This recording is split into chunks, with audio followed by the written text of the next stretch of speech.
Welcome to Upset the News with your host, Tim Ross.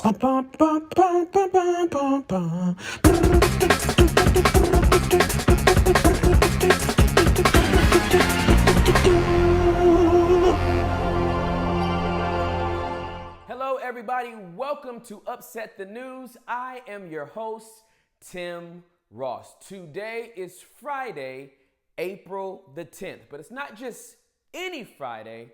Today is Good Friday. It's a Good Friday?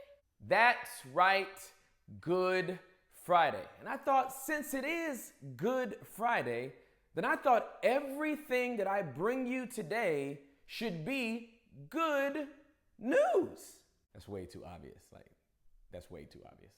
Since it's our first weekly show, I thought that I should give everybody the three things that caught my attention in the news this week. Number one, Jesus died for you. Wait, what? You, and you. All of y'all. Like all of us. Every single person.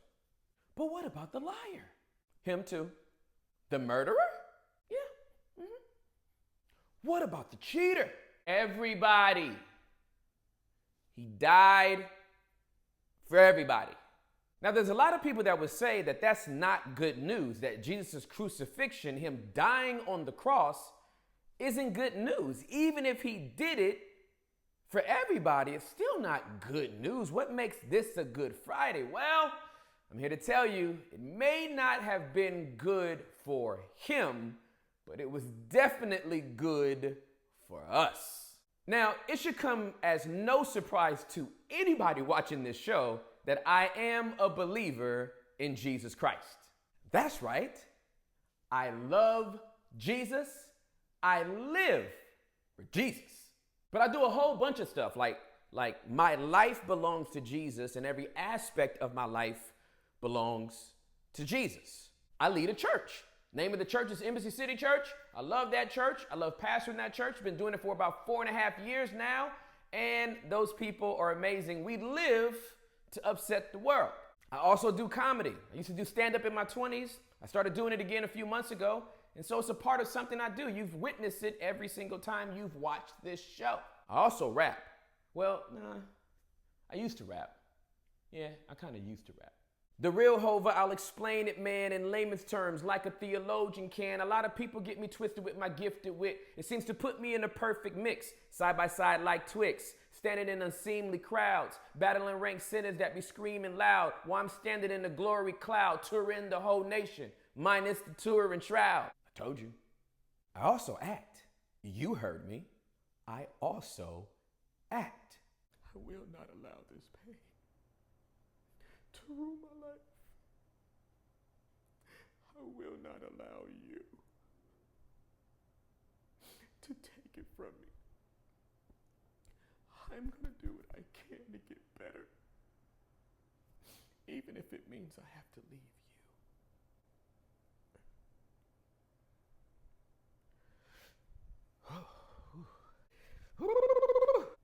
I told you. All gifts and talents brought to you by the grace of God. Listen, Good Friday is all about the good news of Jesus Christ. What is that good news? That he came and died for every single person on a cross so that we might be saved. Yo, and I gotta tell you, what happened on that cross was absolutely excruciating. It was painful. It was humiliating. The loincloth wasn't there. When is somebody gonna get that part right? He was naked. It was horrific. Yet, he did it anyway so that anyone who would believe in him would be saved. So that's what makes Good Friday Good Friday. It's good for me, and I hope you will allow it to be good for you. Number 2, schools are giving drive-through meals to students amid coronavirus. I want you all to get this. More than 2 in 3 students rely on free or reduced school lunches as a daily source of their nutrition. I want to say a big thank you to all of the independent school districts out there that are allowing these kids to be nourished, to be fed, and to stay on track and healthy while we are on lockdown. I appreciate your effort. I appreciate the time. I appreciate the energy, the resources that go into it. And I just want to cheer you on and say thank you so much for being a huge part of what makes Good Friday good. Number 3. 11-year-old Jaden Perez bought hand sanitizer in bulk in February. Yo, I got to give Jaden Perez some big props. Like, listen, this kid was thinking way ahead of anybody else his age for sure.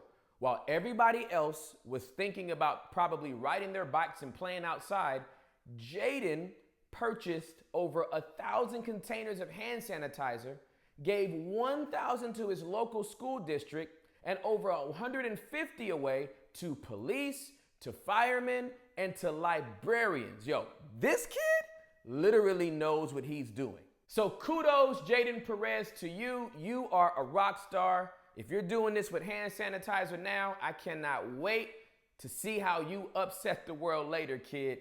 Salute. Now I want to give you the 2 things that made me smile this week. Number 1, yo, this is a huge thing that I hope will make everybody smile. 26,187 people that have become infected with the coronavirus or COVID-19 have recovered.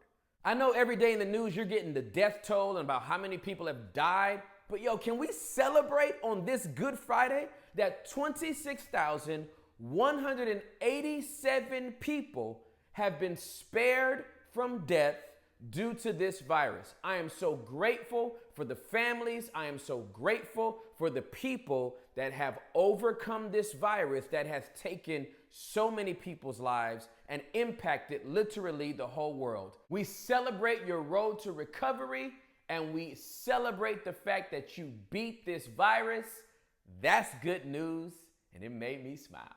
The number 2 thing that made me smile super big this week comes from a guy named Jeremy Cohen. Jeremy Cohen, on his TikTok account, decided to shoot his shot at a neighbor that lived across the street who was dancing on her rooftop. Actually, just watch this clip. It's so cool. I looked out my window and saw this girl dancing, perhaps to a TikTok song. I needed to say hi to her, so I waved out on my balcony. She waved back. I grabbed my tape, pen, drone, and paper. Then I wrote down my digits and sealed it on my drone. Flirting is normally daunting for me, but since I've been quarantined in my apartment for a week now, I was craving some social interaction. 2020 has been off to a terrible start, but I still needed to shoot my shot. She picked up my drone, and I guess it worked because I got a text from her an hour later. Like for part 2. Yo, literally, this is the most innovative thing that I've seen as far as dating in a while. Everybody's on quarantine. Nobody can go outside. And Jeremy is like, nah, man, I'm going to make this happen. Now, you may not be able to afford a drone, but you could probably get some paper, make a paper airplane. You're going to have to make sure that it can fly straight, though, because if it don't fly straight, you could be dating a dog. And that plane can land anywhere. That plane can land anywhere. All right, so maybe that airplane thing ain't gonna work, but you could do something. Like, just stop making excuses of why you can't talk to somebody. Shoot the shot. Go for it. NBA, WNBA, they're not playing right now. You might as well shoot your shot. Jeremy Cohen, I've been married for almost 21 years, bro, but I'm telling you right now, if I was single, that's how I would have got down to get Juliet into my life. I hope everything goes well for you, for the rooftop girl. Can't wait to see more stories soon. And I'm gonna leave you with the one thing that made me think this week. You know what that thought was, ladies and gentlemen? We'll be stronger after this. We'll be so much stronger after this. I know that it has been an inconvenience to be quarantined, to apply the strict rules of social distancing, and to stay at home until we flatten the curve of the coronavirus. A lot of people are antsy. A lot of people are lonely. A lot of people feel depressed. But what I've come to realize is that when we as people go through trying times, we get stronger. And I believe we're going to be even stronger as a country, as a community, and if you're like me, as a person of faith. Persecution comes, tests come to make us stronger. You're not going to die. You're not getting weaker. Just when you think you couldn't handle anymore, look at you. You're stronger than you ever thought you could be. So let's buckle down, let's ride this out, and let's get to the other side. Because when we come out the door, we're going to be stronger than we ever was before. I'm Tim Ross. This is Upset the News. I'll see you next Friday. Peace.